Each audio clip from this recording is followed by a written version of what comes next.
وجدتها وقومها، میں نے پایا اس عورت کو اور اس کی پوری قوم کو یسجدون للشمس من دون اللہ، کہ سجدے کرتے ہیں سورج کے اللہ کو چھوڑ کر. وزین لهم الشیطان اعمالهم، اور خوبصورت دکھایا ان کو شیطان نے ان کے یہ اعمال. فصدهم عن السبیل، اور ان کو روک لیا ہے توحید کے راستے سے. فهم لا يهتدون، بس وہ ہدایت پر ہی نہیں ہے.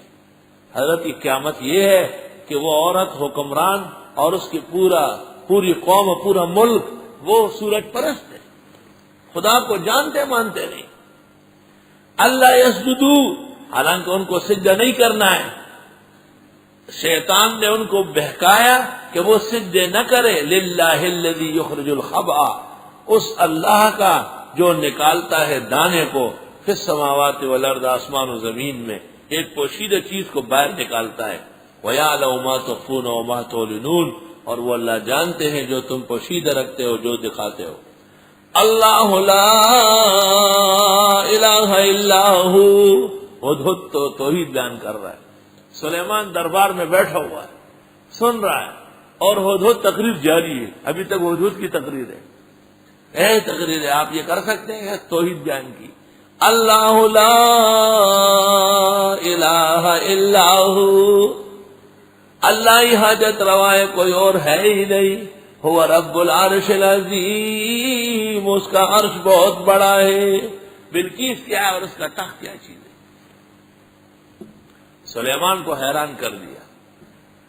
حضرت سلیمان نے کہا کہ واقعی اگر یہ بات ہے تو ایک معقول بات دیکھ کے آیا تو تیری غیرحاضری تو معاف ہو سکتی ہے، لیکن یقین نہیں ہے کہیں ایسا نہ ہو کہ تم نے داستان بنایا ہو.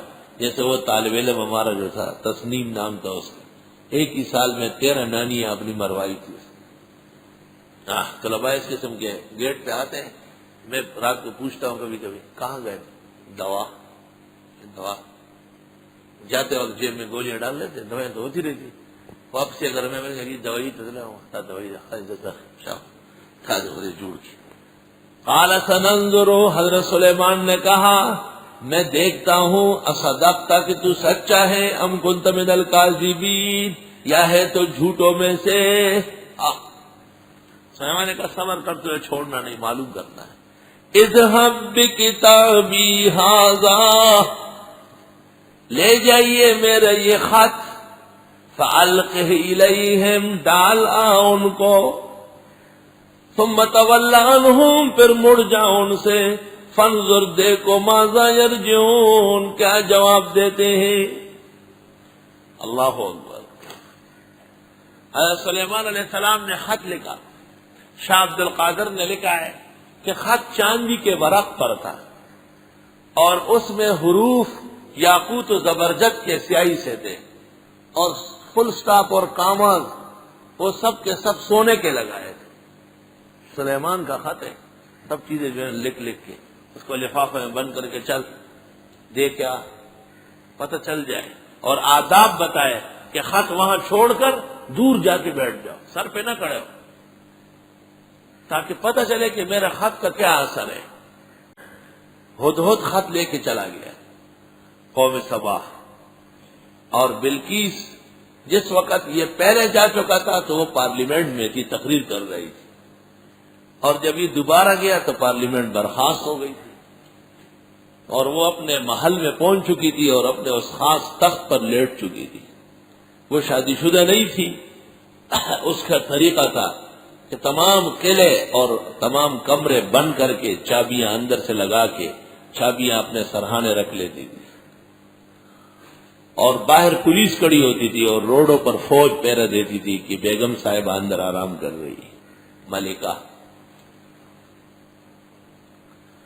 ہدہد جب وہاں پہنچا پارلیمنٹ برخاست ہے، اور محل سرائے میں بلقیس پہنچ چکی ہے، اور باہر فوج کھڑی ہے، اور اندر گلیوں کے اندر بنگلے کے کوٹھی کے پولیس کھڑی ہے، اور تمام کے تمام دروازے بند ہیں، اور وہ اندر سو رہی. اس نے محل پر ایسا چکر کاٹ کے اس کو نظر آیا کہ ہوا کے لیے ایک روشندان کھلا ہے. یہ روشندان میں داخل ہو گیا.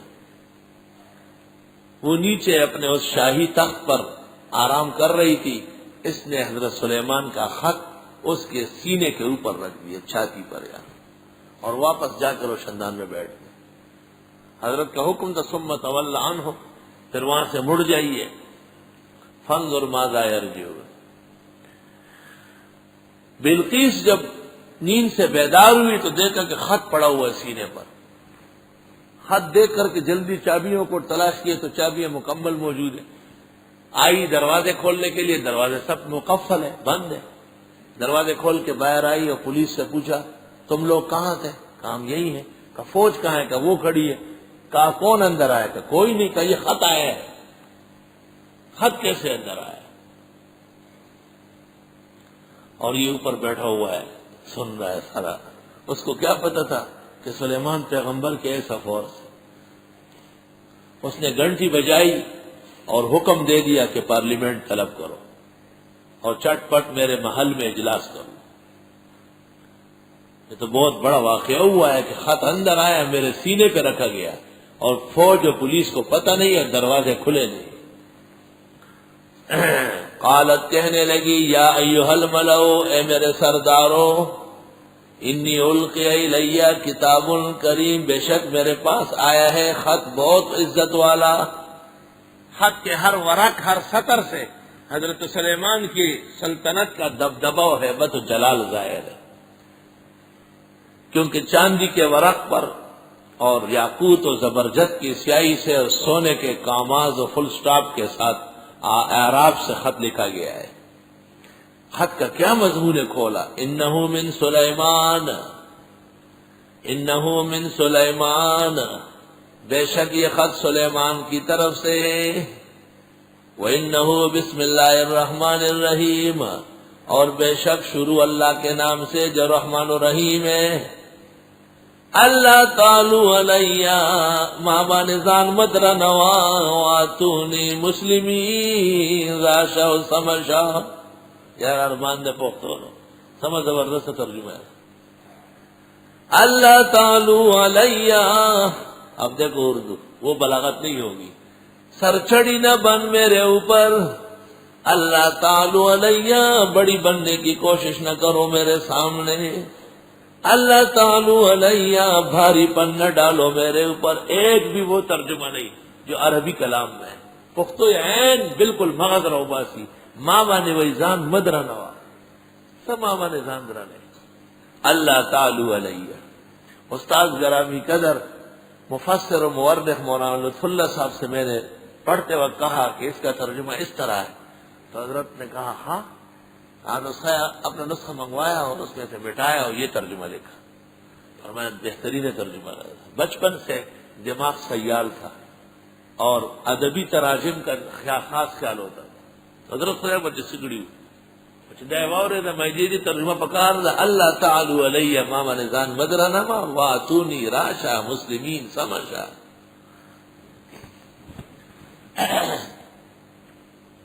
میرے سامنے بڑی بننے کی اور تکبر کرنے کی ضرورت، یہ ترجمہ چھوڑیں گے، یہ تو حاصل ہے، ترجمہ ہو ہی نہیں سکتا اس کا۔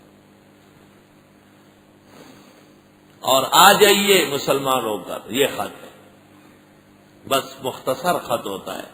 طبیب جب حاذق ہو تو نسخہ مختصر اور زبردست لکھتا ہے، اور طبیب جب نالائق ہو تو 15-20 چیزیں مریض کو سر پہ رکھوا لیتا ہے۔ اب وہ ان دوائیوں کو یاد رکھنے کے لیے کوئی منشی خریدے گا، رکھے گا کیا؟ تنخواہ پہ رکھے گا۔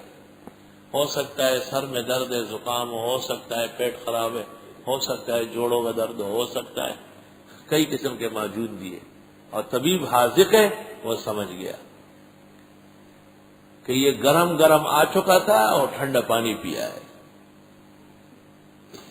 اسی سے سینہ جام ہے، معدہ متاثر ہے، جس کا اثر دماغ، جوڑوں کے درد اور ٹانگوں پہ ہے۔ بس ایک ہی دوا لکھ کے دیتے ہیں، ایک ہی صفوف، اور اس سے پسینے آ جائیں گے اور وہ جو گرم ٹھنڈا ہوا ہے وہ ختم ہو جائے گا۔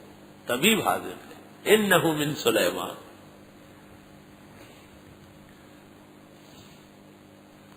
فرید گنج شکر نے التمش بادشاہ کو خط لکھا ہے، راحت القلوب میں ایک شخص کی سفارش کی اور کہا انی عرضت اولا علی اللہ ثم علیک، اس شخص کو میں نے اللہ کے سامنے اور پھر آپ کو پیش کیا.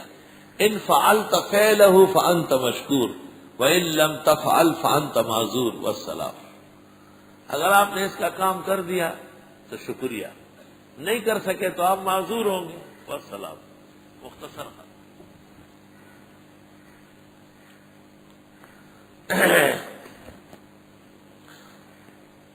ڈاکٹر اقبال کشمیر کمیٹی کا صدر تھا اور کشمیر کمیٹی مرزائیوں کی تھی. مولانا انور شاہ نے کشمیر کے مہاراجا کو خط لکھا کہ مہاراجا کی سلطنت میں متوازی نبوت کاذبہ کا پروان چڑھنا مہاراجا کی دونوں جہانوں کی رسوائی. یہ خط مہاراجا کی سلطنت کے قلمرو میں نبی آخر زمان کا مقابل دجال، اس کی نبوت متوازیہ کاذبہ کا عروج ہونا، یہ مہاراجا کے لیے دونوں جہانوں کی رسوائی اور ذلت. محمد الاختر محمد انور عف اللہ، استاد دارالعلوم دیوبند، فتاوی قادریہ میں خط موجود ہے. اور اس پر مہاراجا نے پورے کشمیر کو تس نس کیا اس خط پر. اور اقبال کو خط لکھا کہ مرزا قرآن و سنت کی روشنی میں کافر و مرتد ہے اور تم اسے نبی و مصلح سمجھتے ہو، بروز محشر نبی کریم صلی اللہ علیہ وسلم کی شفاعت سے محروم ہو جاؤ گے. تو اقبال نے کہا میرے کچھ اشکالات ہیں. آپ نے فرمایا میں دیوبند سے روانہ ہو رہا ہوں، تم کشمیر سے لاہور آؤ، میں تمہارے سوالات کے جوابات دینے کے لیے آ رہا ہوں. اور آدھے گھنٹے کی گفتگو میں اقبال نے توبہ کی اور تمام اخبارات میں توبہ نامہ شائع. انہ من سلیمان و انہ بسم اللہ الرحمن الرحیم. اس سے پتہ چلا کہ غیر مسلم کو بھی خط میں اسلامی کلمہ لکھنا جائز ہے، اور یہ کہنا کہ ہو سکتا ہے وہ بے ادبی کر لے، یہ کوئی بیکار بات ہے. ہو سکتا ہے وہ ادب کر لے. اور خط من حیث الحق احترام کا لائق ہے، لیکن مکلف پر نہ کہ غیر مکلف پر. جیسے سکھ رائج الوقت پر قرآنی آیات و حدیث ہوتی تھی، وہ مسلمان کے پاس بھی ہوتا تھا، غیر مسلم کے پاس کوئی فرق نہیں پڑتا. اخبارات کاغذات سب معاف ہے. قصدن بے ادبی نہ کرو، جو ہو رہی ہے وہ معاف ہے، کوئی حرج نہیں. لا حرجہ. بدر العینی نے حدیث ہرقل کے نیچے لکھا ہے